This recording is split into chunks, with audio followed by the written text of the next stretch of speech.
పెట్టినది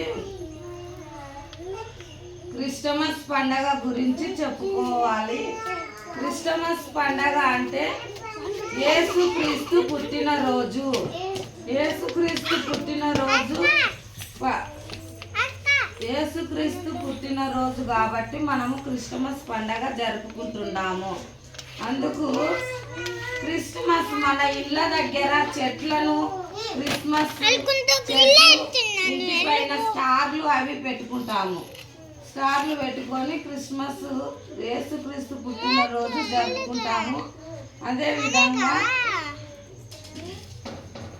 క్రిస్మస్ తాత గురించి క్రిస్మస్ తాత చూసినారా? తాత ఏమేమి చేస్తాడో అవన్నీ మనము ఈ పండగ రోజు అన్ని పిల్లలు రకరకాల వేషాలు వేసుకొని అందరూ పండగ జరుపుకొని చర్చిల దగ్గర వాళ్ళ దగ్గర డ్రామాలు వేస్తూ తాత గురించి చెప్పడము, దాని గురించి ఈరోజు మనము స్కూల్లో చెప్పుకోవడం జరిగింది.